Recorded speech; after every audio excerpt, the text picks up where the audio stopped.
ও চোখটা বন্ধ করে কাকে দেখে, ও হৃদয়ে চোখ দ্বারা কাকে দেখে? তাহলে কি ওকে যাকে দেখার জন্য আমার দিকে একটিবার তাকালো না, চোখটা বন্ধ করে এই কৃষ্ণ নাম করে, তবে সে কি আমার থেকে অপূর্ব সুন্দর? হরিবল, সে কি আমার থেকে অপূর্ব সুন্দর? দেখো মানুষের মাঝে সাধু সঙ্গ কেমন করে চিন্তার প্রগাঢ়তা বাড়িয়ে দেয়। বুঝতে পেরেছি, আমি যে এত সেজে গুজে আসি, মনে হয় ওই বাবাজি ভালো লাগে না। এবং যেমন বাবাজি সেজেছে, আজকের রাতে আমি মাতাজি সেজে তার কাছে যাব।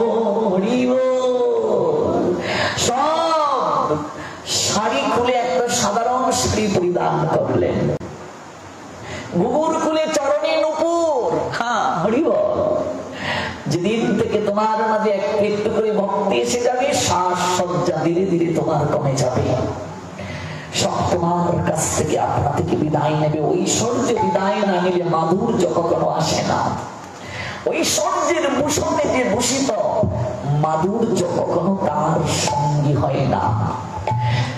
তৃতীয় রাত্রে যখন বসার কথা বললেন, তিনি বলছেন, ও বাবাজি, তোমার তো একটাই গান, হরে কৃষ্ণ হরে কৃষ্ণ কৃষ্ণ কৃষ্ণ হরে হরে, হরে রাম রাম রাম হরে হরে। তুমি তো দুরাত্রি আমায় শোনালে, আজ আমি গাইব, তুমি শুনবে। আমি গাইব, তুমি শুনবে। লক্ষ্মীরা নিজেই গান গাইতে চাচ্ছেন, কিন্তু তিনি গাইতে গিয়ে পারছেন না।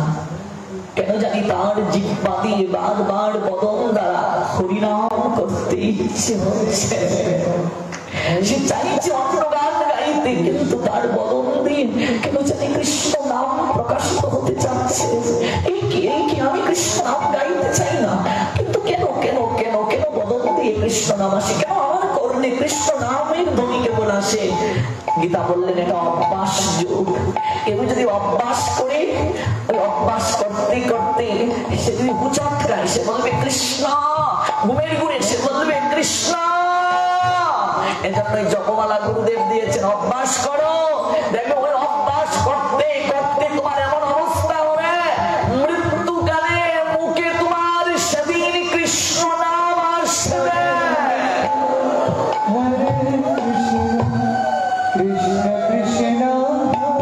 গাইতে পারি না, তাতে কি নাচতে তো পারো। অঙ্গভঙ্গি শুরু করলেন হরিদাস ঠাকুরকে ভুলানোর জন্য। হাত পা বাঁকাতে বাঁকাতে সকাল হয়ে গেল। হরিদাস ঠাকুর জপমালাটা রেখে স্নান করার জন্য ছুটলেন। স্নান করে তিলক সন্ধ্যা আদি সকল কার্য সম্পাদন করে কুটিরে প্রবেশ করে দেখে লক্ষ্মীর আসন করে বসে আছে। মা,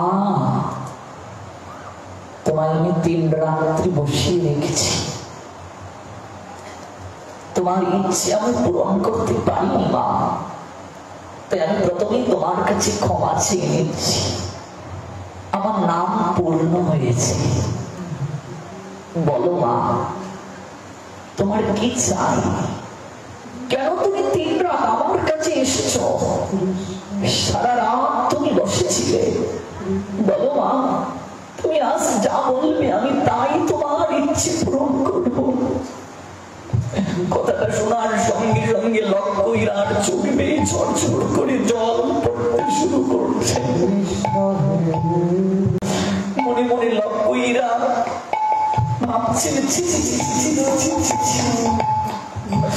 আমি যার সঙ্গে খারাপ অনৈতিক কার্য করতে এসেছি, সেই সাধু আমাকে সর্বপ্রথমে মা বলে সম্বোধন করেছে। আমায় তো এমন করে কেউ মা বলে ডাকেন। কত মধুর এই মা ডাকটির মাঝে, কত সুমধুরতা আছে। সন্তান যখন একবার ডাকে মা, এজন্য আমাদের প্রভুপাদ গৌরী মঠের সকল ভক্তদেরকে সিদ্ধান্ত দিয়েছেন নারীদেরকে মাতাজি বলে সম্বোধন করার জন্য। এমনিতেই দেননি, পুরুষদেরকে প্রভুজি বলে সম্বোধন করতে।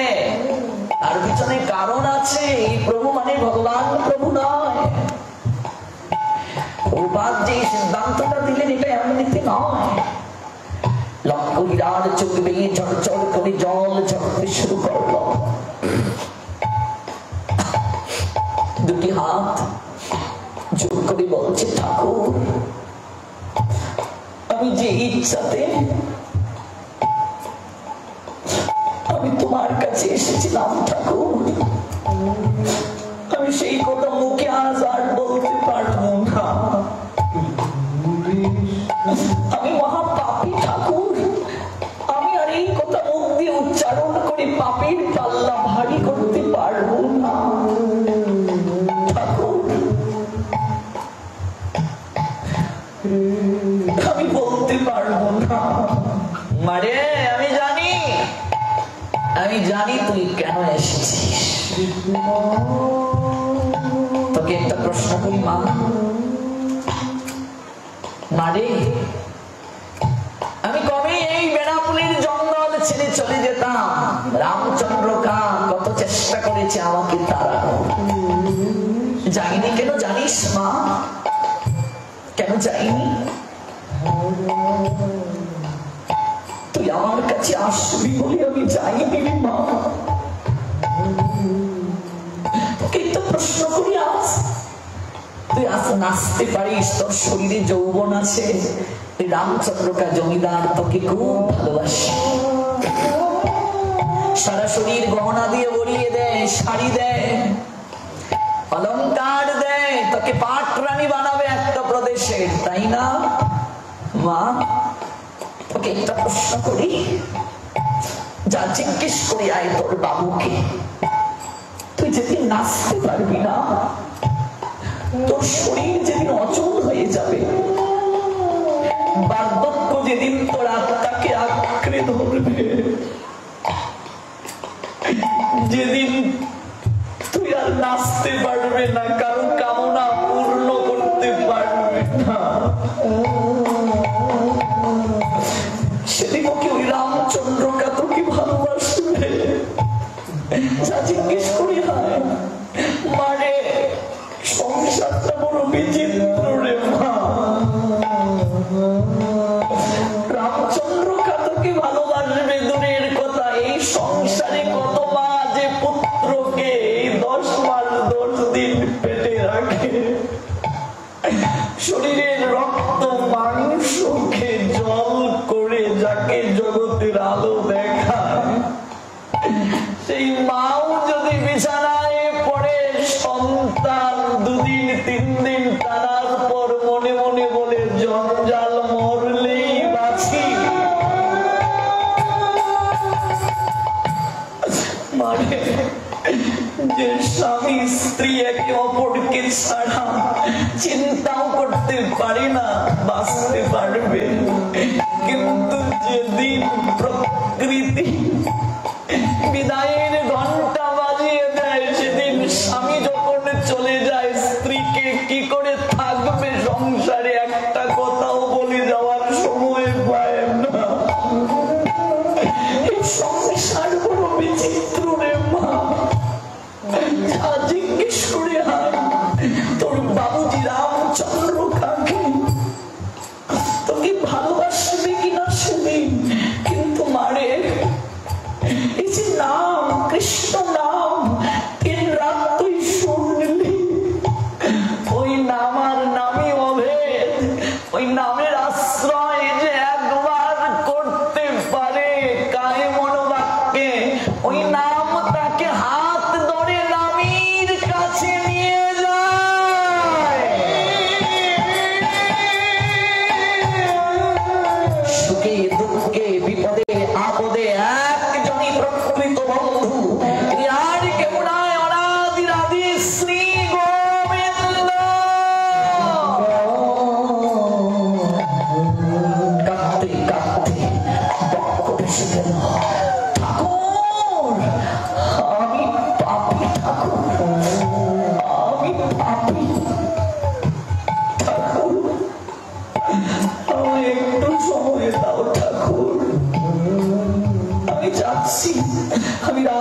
যাবো আর আসবো, আমার একটু সময় দাও ঠাকুর। তোমার সকল কথা আমি এসে বলবো, তোমার সকল প্রশ্নের উত্তর আমি এসে দেবো ঠাকুর। চোখের পাগলিনীর নিয়ায় রাজমহলের দিকে রামচন্দ্র কার নিকটে এসে চরণের ঘুঙুর, সোনার অলঙ্কার, সকল কিছু এনে রামচন্দ্র কার চরণে অর্পণ করে দিলেন। কিরে ঘুঙুর খুলে ফেললি কেন? অলঙ্কার শরীর থেকে খুলে ফেললি কেন? বাবু আমি আর নাচবো না। কেন? তোকে পাঠালাম ওই সাধুকে টলাতে, তুই বুঝি নিজেই টলে এসেছিস? বাবু আপনি জানেন না এই সাধু সাধারণ কেউ নয়, এখনো সময় আছে বাবু, আপনি ওকে নিন্দা বন্ধনা আর করবেন না। বাবু আমার মন বলছে আপনার পতন হওয়ার আর বেশি দিন বাকি নেই। বাবু বাবু আপনি সারা জীবন আমায় যা দিয়েছেন আমি সব কিছু আপনার ফিরিয়ে দিচ্ছি বাবু, সব ফিরিয়ে দিচ্ছি, আমার কিছু কি প্রয়োজন নেই। আজ আচল বেঁধে আপনার কাছে ভিক্ষা চাইছি বাবু, বলুন না আমায় একটা ভিক্ষা দেবে। আপনি আমায় যেভাবে নাচতে বলেছেন নেচেছি, যেভাবে চালিয়েছেন আমি চলেছি বাবু, আমার একটা ভিক্ষা, আমি সকল কিছু আপনার ফিরিয়ে দিলাম বাবু। বাকিটা জীবন আপনি আমায় মুক্তি দিয়ে দিন বাবু। আমি ভক্তির গগনে বিহঙ্গ যেমন আকাশে উড়ে বেড়ায়, আমি ভক্তির আকাশে দুটো বাহু তুলে উড়তে চাই আর হরিবল বলতে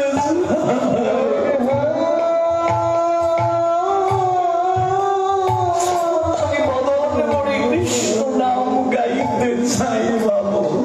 আমি সারা জীবন নেচে গিয়ে যে আনন্দ পাইনি, সারাটা জীবন নেচে গিয়ে যে আনন্দ পাইনি, এই দিন রাত সাধুর নিকটে গিয়ে কৃষ্ণ নাম করে আমি সে আনন্দ পেয়েছি। সারাটা জীবন আপনারা যারা অন্য গান শুনেছেন বলুন, আজকে হাজার হাজার ভক্ত গৌরাঙ্গ বলে যে দৌড়ে দৌড়ে যাচ্ছেন, ওই আনন্দের কাছে কি আর কোনো আনন্দ আছে মা বলো? মাটির ঢেলা আমি আসার সময় দেখলাম জায়গাটা সমান নয়, আমি হেঁটে এসেছি তাতেই কষ্ট হয়েছে জুতো পা দিয়ে, কিন্তু আপনারা বসে আছেন, কষ্ট কি হচ্ছে না? কিসের জন্য এত গরমের মাঝে বসে রইলেন মাটির ঢেলার উপরে? জায়গা পাচ্ছেন না, কেবল শুনতে পাচ্ছেন এখানে মায়েরা মাটিতে বসে আছে, কিসের জন্য? কেন জানো মা?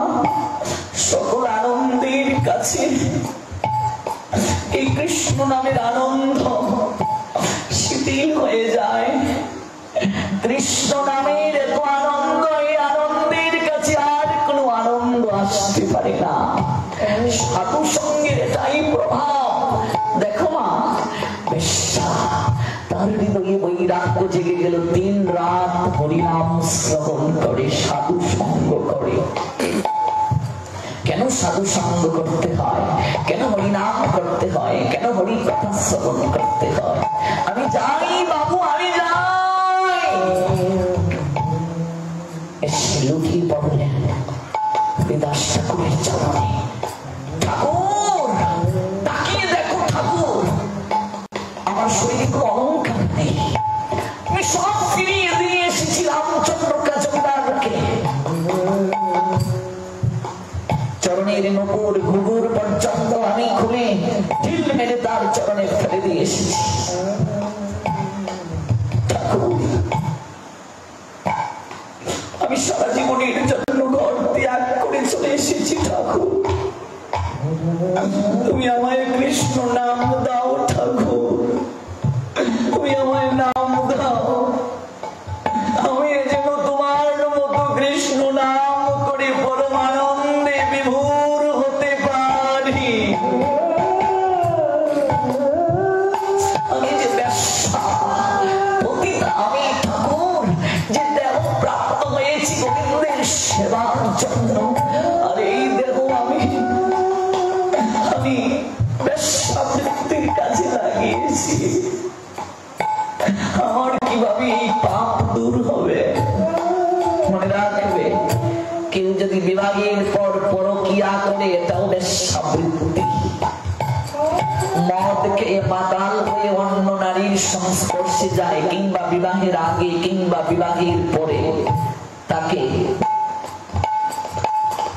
অশীতপ্রবণ নামক নরকে গমন করতে হবে।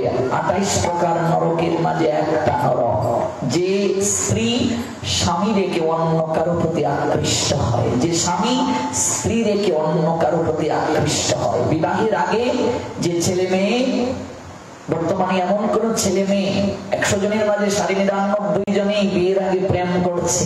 বিবাহের আগে ছেলে মেয়েকে জড়িয়ে ধরছে, মেয়ে ছেলেকে জড়িয়ে ধরছে, এই যে অবৈধ সম্পর্ক করছে, অশীতপ্রবণ নামক নরকে তাকে যেতে হবে।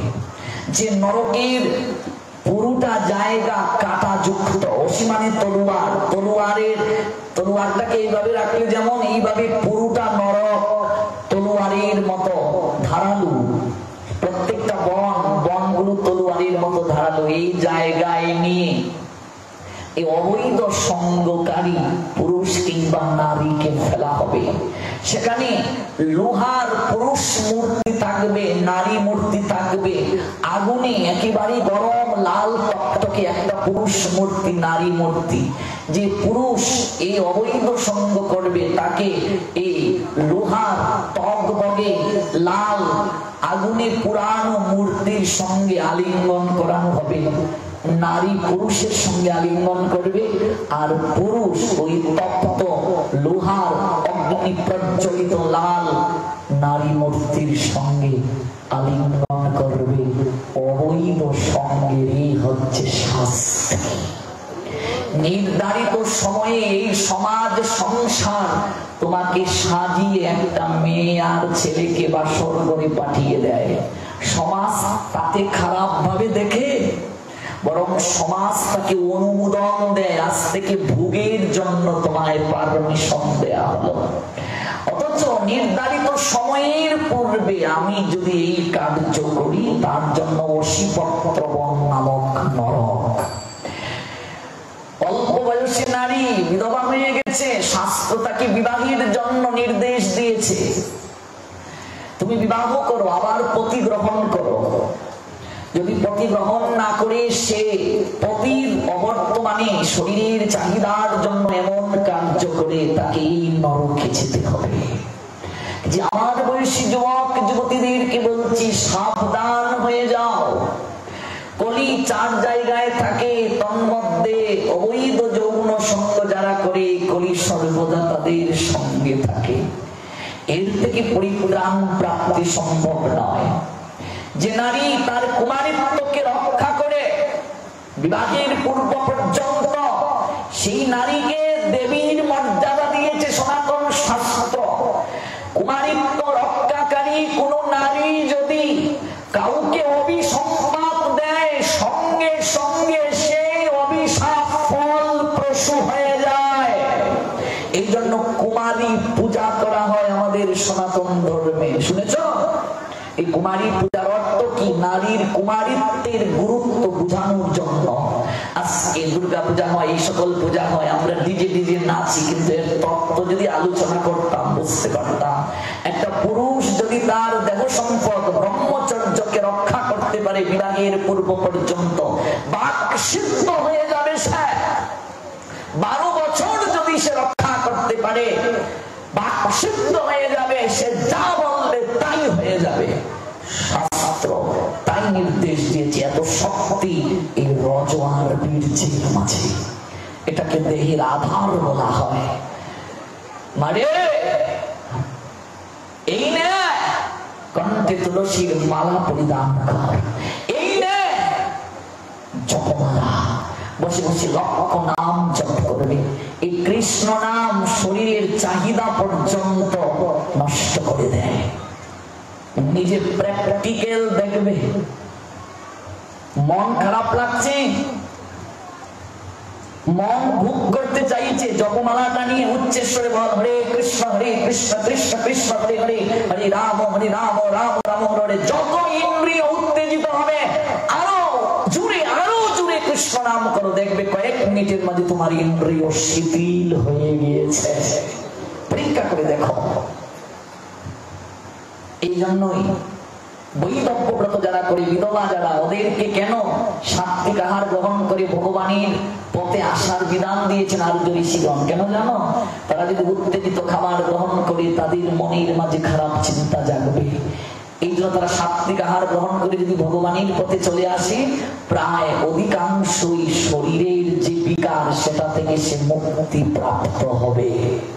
এটার পিছনে একটা লজিক আছে। এমনিতে আচার্যগণ এই বিধান দেন নাই আমি উত্তেজিত খাবার খাবো আর আমার শরীরের চাহিদা আসবে না। এটা কি করে হতে পারে? এটা মিথ্যে নয়, প্র্যাকটিক্যাল। দেখো, লক্ষ্মীরা বেশ্যাকে জপমালা দিয়ে, কণ্ঠে তুলসীর মালা দিয়ে হরিদাস ঠাকুর সেদিন বলেছিলেন, মারে আমি তোকে সকল কিছু দিয়ে আমি তোর কাছ থেকে বিদায় নিয়ে চলে যাচ্ছি। কেন থাকলেন না হরিদাস ঠাকুর? সমাজ কলঙ্ক দেবে। একটা ইয়াং ছেলে আর একটা ইয়াং মেয়ে কুটিরে থাকবে, এটা সমাজ মেনে নেবে? মানবে না। সে হোক গুরু হোক শিষ্যা, সকল কিছুর ভার দিয়ে সেদিনই তিনি পরিত্যাগ করলেন। পরিত্যাগ করে চলে আসলেন চাঁদপুর, বর্তমানে চাঁদপুর, এটা হুগলি জেলায় পড়েছে। লক্ষ্মীরাকে উদ্ধার করে তিনি চাঁদপুর চলে এসেছেন। এই চাঁদপুরটারই বর্তমান নাম হচ্ছে কৃষ্ণপুর, হুগলি জেলা। এই চাঁদপুরে চলে আসলেন বলরামাচার্যের গৃহে, অর্থাৎ রঘুনাথ দাসের বাবা যেটার কোন পুরোহিতের গৃহে চলে এসেছিলেন। এই জপমালার কণ্ঠে তুলসীর মালা যখন দিলেন, চরণে লুটিয়ে পড়ে লক্ষ্মীরা কেঁদে কেঁদে বলেছিল, ঠাকুর তুমি আমায় নবজন্ম দিয়ে বিদায় নিয়ে চলে যাচ্ছ, আমি বেশ্যা, আবার কি সাক্ষাৎ হবে? হরিদাস ঠাকুর সেদিন বলেছিলেন, মারে লক্ষ্য নাম জপ না করে জল গ্রহণ করবি না। এক লক্ষ মানে 64 মালা। বসে বসে নয়ন জলে হরিনাম করবি আর এই তুলসীর সেবা করবি, গোবিন্দকে অর্পিত তুলসী পত্র গ্রহণ করবি। মারে আজকে তুই বেশ্যা, সমাজের লোক তোকে খারাপ বলে, আমি তোকে আশীর্বাদ করে যাই। এই বেনাপোলের জঙ্গল একদিন তীর্থ হবে, তীর্থ। তুই এই জায়গায় বেশ্যা নয়, দেবী রূপে পূজিত হবে, দেবী। তুই লক্ষ্মীরা বেশ্যা থেকে লক্ষ্মীরা দেবী হবে। এই কৃষ্ণ নাম তোকে বেশ্যা থেকে দেবীর মর্যাদা দিয়ে দেবে। তোর মতো বেশ্যার চরণধুলি নেয়ার জন্য লক্ষ লক্ষ লোক এই জায়গায় এসে ধুলায় গোড়াগড়ি দেবে। কৃষ্ণ নামের তো শক্তি রে মা, আমি তোকে আশীর্বাদ করে যাচ্ছি। এই কৃষ্ণ নাম তোকে দেবীর মর্যাদা দেবে। যদি যান দেখবেন আজও সেই জায়গা আছে যেখানে লক্ষ্মীরা দেবীর বিগ্রহ আছে। যদি কোনোদিন যান দেখবেন, নামাচার্য হরিদাস ঠাকুরের বিগ্রহ আছে, লক্ষ্মীরা দেবীর বিগ্রহ আছে। লক্ষ্মীরা বেশ্যা এই জায়গায় লক্ষ্মীরা দেবী রূপে পূজিত হচ্ছে। কৃষ্ণ নাম তাকে দেবীর মর্যাদা দিল। এই লীলাটা আমি আরো আস্বাদন করি, আপনাদের শুনিয়েছি। যেহেতু যার উদ্দেশ্যে অনুষ্ঠান, শিষ্য শিষ্যানন, যে গুরুদেবের তিরুদান তিনি পালন করছেন, তিরুদান তিনি হরিদাস নির্যাম শুনতে হয়। তো হরিদাস ঠাকুর কেমন, তার গুণাবলী, তার যোগ্যতা, তিনি যে নামের আচার্য, একটা লীলা না আস্বাদন করলে সেটা তো পূর্ণতা হবে না। এইভাবে বহু বহু বহু লীলা রয়েছে। স্বয়ং দুর্গা দেবী পর্যন্ত এসে তাকে পরীক্ষা করতে চেয়েছিলেন। মায়া দেবী পর্যন্ত পরাজিত হলেন। এই কৃষ্ণ নাম যে গ্রহণ করবে, হরিদাস ঠাকুর দেখিয়ে দেন, মায়া তাকে গ্রাস করতে পারবে না। কৃষ্ণ সূর্য সম মায়ায় অন্ধকার, যত কৃষ্ণ ততাই নাই মায়ার প্রবেশ অধিকার। কৃষ্ণ সূর্য মায়া অন্ধকার, যতাই কৃষ্ণ নাম ততাই নাহি মায়ার প্রবেশ অধিকার।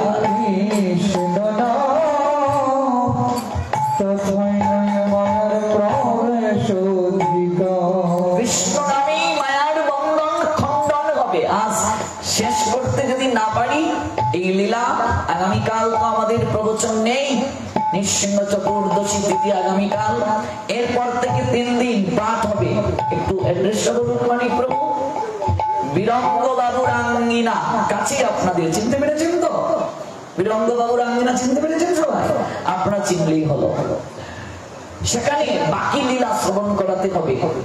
আমার মনে হয় যে ভক্ত ওনার আঙ্গিনায় জায়গা ধরবে তো। গত বছর তো হয়েছিল না এই জায়গায় পাঠ, প্রজেক্টর যে লাগিয়ে দিয়েছিল, হ্যাঁ মনে পড়েছে। জায়গা আটবে কিনা? জায়গা ধরুক আর নাই ধরুক, আমরা কি যাব না? গৌর প্রেমানন্দে। আমি ভাবছি এই কাকদ্বীপে মাঠ ছাড়া আমার পাঠে ভক্তকে সামাল দেয়া যাবে না। আপনাদের এই কাকদ্বীপ হয়ে গেছে গৌরদ্বীপ। রাস্তায় গেলেও গৌরাঙ্গ, অটোতে গেলেও গৌরাঙ্গ, অটোর বাই টোটো সেখানেও গৌরাঙ্গ। সবাই বলুন গৌরাঙ্গ। যারা একটু পাঠ শুনতে শুনতে ঝিমিয়ে গেছে, ঘুমিয়ে গেছে, তাদের একটু ঘুম ভেঙে যাবে। প্রাণ করে একদম বাহু তুলে এবং উচ্চেশ্বরে সবাই বলবো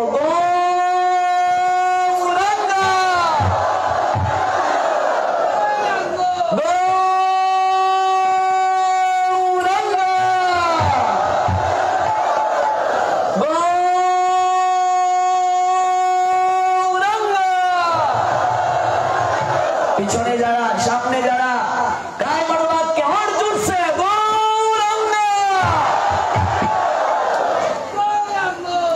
গৌরাঙ্গ। যে গৌরাঙ্গের নাম লয় তার হয় প্রেমোদয়, তারে মই যাই বলি হারি।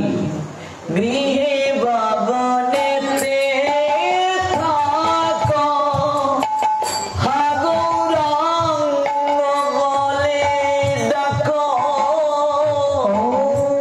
গৃহে ভবনেতে থাকো হা গৌরাঙ্গ বলে ডাকো। তুমি গৃহে ভবনেতে থাকো হা গৌরাঙ্গ বলে ডাকো। গৃহে ভবনেতে থাকো হা গৌরাঙ্গ বলে ডাকো। আগামীকাল আমার তো প্রবচন নেই, কিন্তু আরেকজন পরম শ্রদ্ধাভাজন আলোচক আছেন, এই এখানেই পাঠ করবেন। গত বছর যিনি এসেছিলেন তিনিই তো সাক্ষাৎ হয়েছে আমার, শ্রীকৃষ্ণ গোপাল দাস মহাশয়। নাম কি আপনারা নিশ্চয় চিনতে পেরেছেন। গত বছর ওনার সঙ্গে আমার বাসভবনে সাক্ষাৎ হয়েছে। ওনার চরণে প্রণাম। আপনাদের যদি কারো সাক্ষাৎ বলবেন, আমি শ্রদ্ধা জ্ঞাপন করেছি।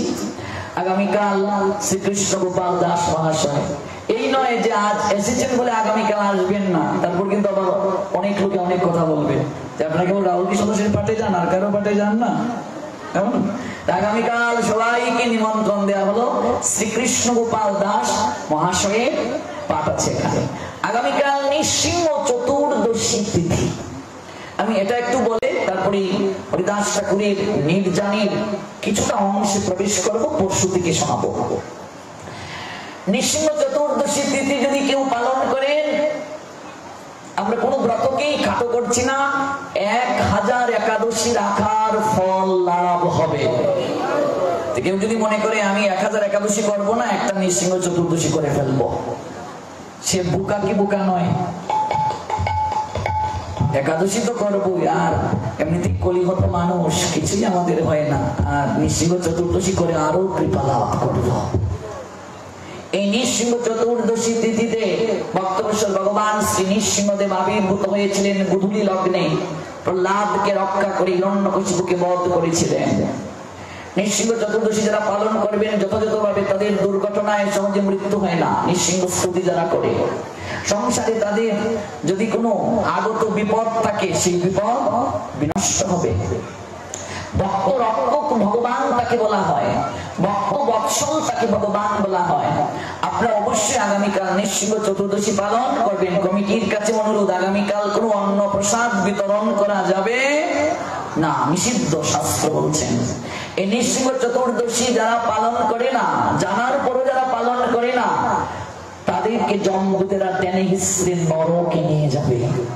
এই নৃসিংহ চতুর্দশী তিথিতে অন্নদান যেমন পাপ, গ্রহণও পাপ। অনেকেই বলবে কেন যে আজকে পাঠে আসলাম, আজকে তো জেনে গিয়েছি, কালকে যদি পালন না করি বিপদে পড়ে গেলাম, না আসলেই ভালো ছিল।